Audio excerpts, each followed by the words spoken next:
Salut les golfiteurs, j'espère que vous allez bien. Aujourd'hui, je vous retrouve dans cette vidéo pour vous parler de ce fameux ball terre qu'on cherche tous. Et j'ai envie de vous parler de cette notion d'angle d'attaque qui est primordiale, mais dans une version un peu différente, vous allez voir. Je pense que vous avez déjà tous entendu ce fameux discours en vidéo, en cours collectif, en cours individuel, qu'il faut absolument faire un ball terre, qu'il faut vraiment venir essayer de la compresser cette balle, de choper la balle en premier, de faire un énorme divot après la balle pour vraiment avoir une belle balle qui vole et qui s'arrête instantanément sur le green et qui backspin en arrière.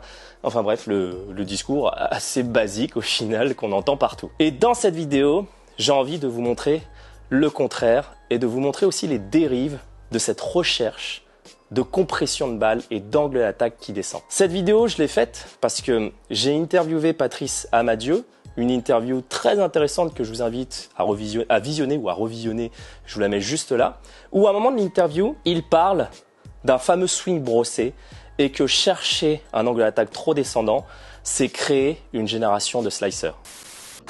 Je trouve qu'on fantasme trop l'angle d'attaque. L'angle d'attaque descendant, blablabla, ball terre, et tu crées des générations de slicers.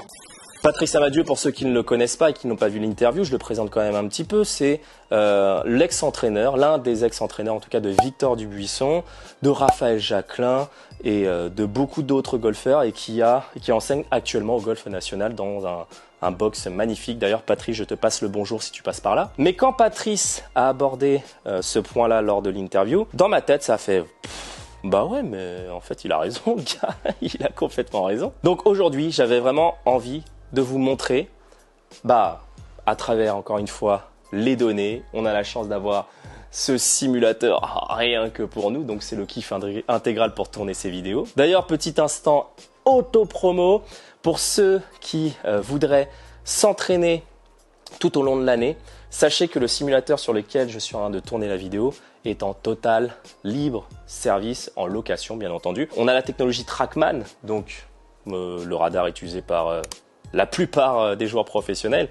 Vous pourrez vous étalonner ici, vous pourrez voir vos stats, vous pourrez jouer, jouer sur des parcours simulés ou taper des balles au practice comme je suis en train de le faire.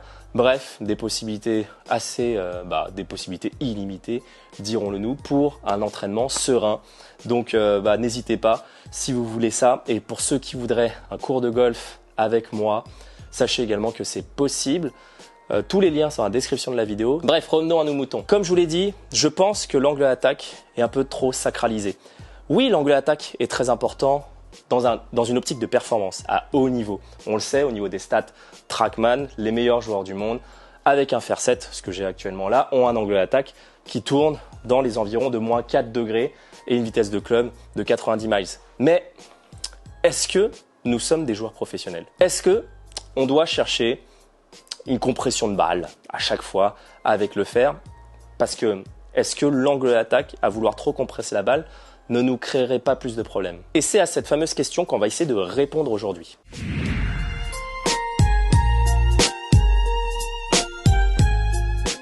Ce que je constate trop souvent, c'est que le golfeur qui veut un angle d'attaque descendant va également être dans une influence de son chemin de club. J'explique juste les deux données pour ceux qui n'ont pas l'habitude de travailler avec ces différentes données.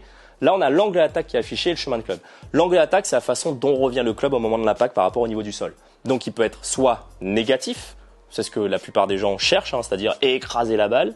Il peut être tangentiel, donc à plat, entre moins 1 et 1 degré en remontant. Et il peut être complètement remontant, c'est ce qu'on cherchera avec le driver pour porter la balle le plus loin possible. Le chemin de club, lui, c'est le fameux chemin par-dessus dont on parle souvent, qui va être un chemin qui va être extérieur-intérieur, il peut être intérieur-extérieur, ou il peut être en ligne à la sortie de l'impact. Donc ce que je veux que vous compreniez, c'est que la plupart des golfeurs, quand ils cherchent un angle d'attaque descendant, ils vont aussi influencer le chemin de ce club. Et c'est pour ça que Patrice Amadieu disait dans son interview qu'on crée une génération de slicers. Pourquoi on crée une génération de slicers? Très simple, je vous montre. Si je suis là et que je suis devant ma balle et que je cherche, on m'a dit voilà pendant des années qu'il fallait chercher un angle d'attaque descendant, vraiment venir essayer de compresser la balle. Quel sera le chemin le plus efficace pour réaliser cette compression? Je montre, je suis devant ma balle. Si mon intention est de chercher un contact descendant et vraiment à venir faire ce fameux ball-terre et un divot de 10 cm, vous voyez que le corps vient instinctivement faire quoi? Un mouvement qui est très extérieur-intérieur avec ce fameux coup de pioche. Et quand on est dans cette zone-là, on se retrouve un peu bloqué.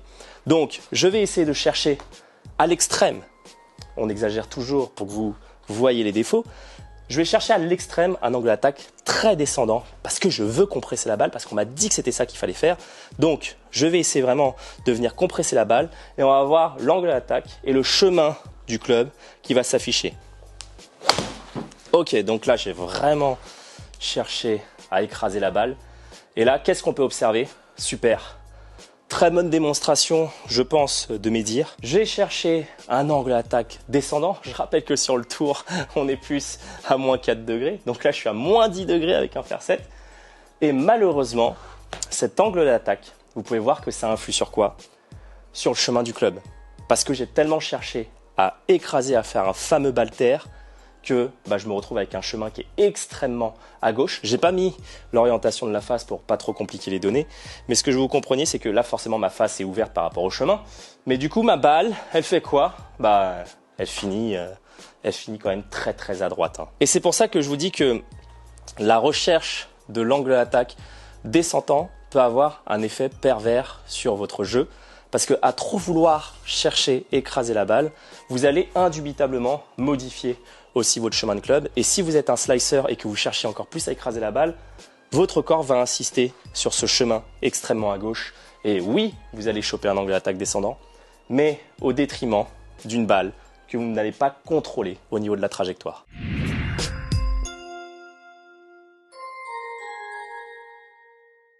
Maintenant, ce que je veux qu'on essaie de faire, c'est que on va chercher un angle d'attaque, pas aussi descendant, mais brossé, comme dirait Patrice. Donc quelque chose qui vienne juste limite tangentielle. Donc ça sera toujours un petit peu descendant. Mais vous allez voir que vous n'avez pas besoin de venir autant écraser la balle pour que la balle ait une trajectoire correcte. Et vous allez voir que par la modification de l'angle d'attaque, mon chemin de club va également changer de sens. Donc là, dans mon swing d'essai, regardez ce que je vais essayer de faire. Au lieu de venir écraser volontairement parce que je cherche un ball-terre avec un divot énorme, je vais juste chercher à tout l'inverse. Je vais chercher quelque chose de très effleuré au niveau du sol, très brossé. Voilà. Donc je ne descends pas. Je cherche juste à avoir un club qui circule au sol, qui ne vienne pas complètement écraser la balle, mais juste avoir un club qui vienne, voilà, vous avez vu, très en douceur au niveau du sol. Et on va avoir l'influence sur l'angle d'attaque et le chemin du club. Et du coup, forcément aussi sur la trajectoire que vous pouvez voir, qui est en slice. Et on va voir comment elle va évoluer, cette balle, dans quel sens elle va partir. Donc là, on a dit quoi? Intention, effleurer, voilà, brosser, passer le balai, comme on pourrait dire. Et on va voir ce qui se passe. Très bien. On va voir ce qui se passe en termes d'angle d'attaque et de trajectoire. Super. Donc là, ce que je veux déjà qu'on voit, c'est qu'en termes de trajectoire, je viens de passer d'une balle qui slice, qui part franchement 30 mètres à droite de la cible, à un léger draw. Peut-être trop appuyé, effectivement, elle finit à gauche, mais on a changé la trajectoire de la balle avec l'intention de faire varier son angle d'attaque. Et voyons voir un peu ce qui se passe au niveau des données. L'angle d'attaque, j'étais à moins 10 tout à l'heure, moins 9,6 je crois.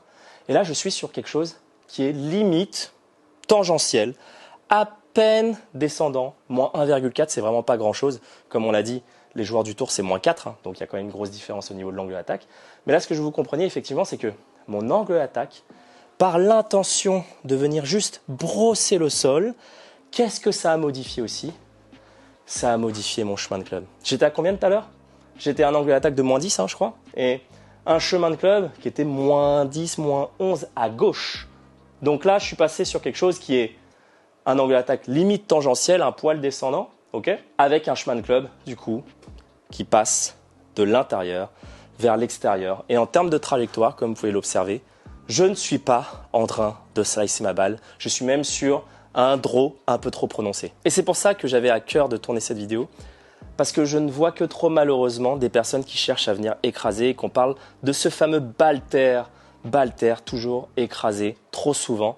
Et que ce que je vous compreniez, c'est qu'avec un angle d'attaque aussi tangentiel, un poil négatif, ce qui serait passé, c'est que si j'étais sur de l'herbe, je ne créerais pas un divot de 10 cm après la balle avec un énorme creux. Avec un angle d'attaque aussi tangentiel, je vais créer un tout léger divot avec, vous savez, juste un tout petit morceau de terre qui s'en va, mais on est vraiment sur quelque chose de beaucoup plus effleuré.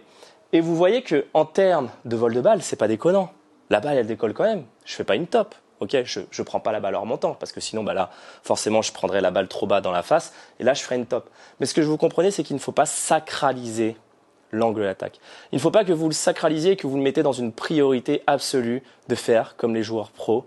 Parce que oui, à haut niveau, ça a une importance sur le spin loft qu'on verra dans une autre vidéo pour gérer le spin, le loft dynamique. Enfin bref, je ne vais pas rentrer dans les détails aujourd'hui. Mais oui, l'angle d'attaque a une influence cruciale dans un souci de performance. Mais nous, golfeurs amateurs, est-ce qu'on a besoin de faire comme les pros? Non, je pense pas. Je pense que chercher un swing, voilà, à peine brossé, à peine descendant, suffit amplement pour bien jouer au golf et en plus supprimera votre slice. Parce que vous venez de voir que l'angle d'attaque a une influence sur le chemin du club et on sait pertinemment qu'un chemin qui est beaucoup trop orienté sur la gauche va créer un différentiel trop important entre votre face de club et le chemin du club et donc fera tourner votre balle trop vers la droite, ce qui est la plaie pour la majorité des golfeurs, je le sais bien. C'est pour ça, oula, pardonnez-moi, je ne sors pas encore de mon angine, mais c'est pour ça que j'insiste tant sur ces deux données-là, c'est que en cherchant quelque chose d'un peu plus brossé, votre club a quand même beaucoup plus de chances de venir de l'intérieur vers l'extérieur et de produire ce fameux petit draw. Je recommence, mais là, regardez. Voilà, l'intention, comme vous pouvez voir, c'est juste d'effleurer.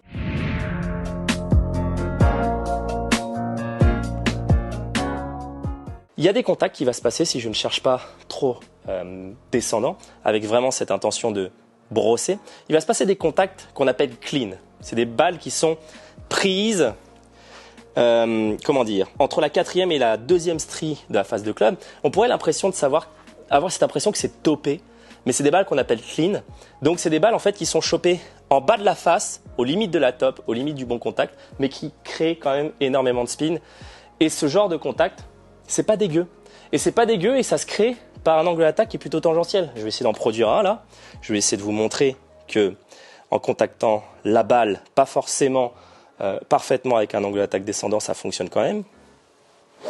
Très bien. Donc là, je l'ai pris vraiment très clean, je pense, au niveau de la balle. On va voir ce que ça donne. Voilà. -1. On est encore sur quelque chose de très brossé. Et je vais vous montrer quelque chose au niveau du centrage. Voilà, ça, c'est le centrage au niveau de ma balle. Donc, comme je l'ai dit, au niveau du contact, ce qu'on peut observer, c'est que la balle, elle est prise où? Le contact parfait, c'est là où est indiqué, le milieu de la flèche, c'est généralement la 5e strie. Là, on cherche vraiment le contact parfait au niveau de la 5e strie.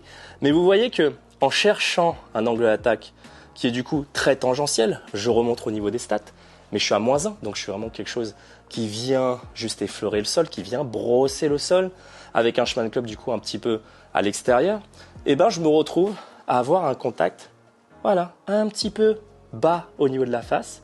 On n'est pas sur une top, bon elle est un petit peu pointe, mais c'est pas la priorité, on parle vraiment de la hauteur cette fois-ci. Donc comme vous pouvez voir, elle est prise au niveau de la 2e strie, et ça c'est des balles qu'on peut avoir une impression de toper dans les mains, mais qui ne sont pas des tops, qui sont en fait ce qu'on appelle des balles un peu clean. Et ces balles un peu clean, elles créent quand même pas mal de spin pour arrêter la balle sur le green.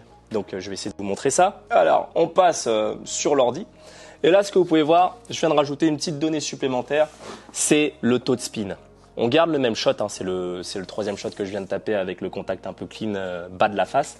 Ce que vous pouvez observer, c'est que j'ai un taux de spin, certes un peu bas, mais franchement, ça suffit. Ça suffit. Alors la balle ne s'arrête pas instantanément, c'est pas du backspin à 5003. Enfin encore une fois, tout dépend du green. Mais sur des greens assez mous, 5003, ça va s'arrêter. Mais ce que je veux que vous compreniez, c'est que ce n'est pas des tops si vous avez ce genre de contact qui a avec une impression de toper la balle. C'est des balles qui sont clean et qui créent du spin. Ok, 5003 de spin, comme on l'a dit, c'est pas énorme non plus, c'est pas le rêve, mais franchement, sur la plupart de vos situations, ça suffira amplement pour que la balle s'arrête sur le green et qu'elle arrête de dégouliner, vers l'avant.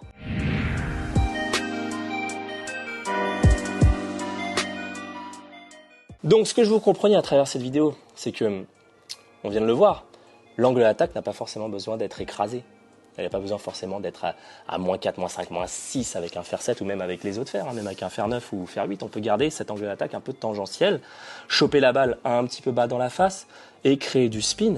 Ce qui va surtout m'intéresser, moi, c'est que la modification de votre angle d'attaque pour les slicers, ça va modifier surtout votre chemin.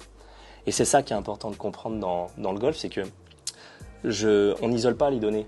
Les données sont liées entre elles. Et là, je simplifie et on pourrait mettre beaucoup plus de données en jeu. On pourrait parler d'autres choses, bien entendu, mais ça va arriver dans des prochaines vidéos. Mais ce que je veux que vous compreniez, c'est que votre angle d'attaque, plus vous allez chercher quelque chose qui descend, plus votre chemin de club sera à gauche et plus vous allez créer un différentiel important entre la face et le chemin et votre balle va slicer. Donc, à travers l'angle d'attaque, vous voyez qu'on peut aussi modifier du coup le chemin de club, ce qui m'a permis finalement de créer 2 draws, un peu trop prononcés certes, mais on s'en fout. C'est juste changer la trajectoire de la balle par une modification de cette recherche de l'angle d'attaque. Donc, ne sacralisez pas trop l'angle d'attaque. Ce n'est pas une obligation pour lever une balle de golf d'avoir un angle d'attaque descendant. Vous avez vu qu'avec un -1, ça suffirait amplement avec un fer 7. Et ça vous aidera, je pense, à chercher vraiment quelque chose de moins abrupt dans la balle et quelque chose de plus brossé. Ça va vraiment vous permettre de modifier votre chemin et donc, par conséquent, forcément, le vol de la balle. Donc voilà, c'est tout pour moi pour cette vidéo. Je trouve qu'elle avait assez d'importance parce que c'est vrai que cet angle d'attaque, encore une fois, je le dis, je sais, je me répète, je radote, mais c'est ma vidéo et si vous êtes encore là, eh ben, vous allez écouter mon radotage. On sacralise trop cet angle d'attaque, ok ? Vous n'êtes pas obligé d'avoir avec vos fers un angle d'attaque ultra descendant pour le choper. Quelque chose de brossé comme vous avez vu, ça suffit amplement pour jouer au golf correctement. Donc voilà quoi, j'espère que cette vidéo vous aura plu, elle vous aura aidé à comprendre certaines choses mécaniques dans la circulation du club de golf. Et si la vidéo, vous avez apprécié cette vidéo, n'oubliez pas de lâcher un gros gris bleu, de vous abonner surtout pour me soutenir. Et parce que c'est important pour moi en fait, voilà, c'est quand même du boulot ce que je fais. Donc c'est à travers, je ne peux savoir que si ça vous plaît, si vous likez et que vous commentez cette vidéo. Et n'oubliez pas d'activer la petite cloche de notification parce qu'il y a d'autres vidéos comme ça qui vont venir sur la chaîne de plus en plus. Et quant à moi, il me reste plus qu'à vous souhaiter un très bon golf à tous. Et je vous dis tout simplement à la prochaine les golfiteurs. Allez, ciao!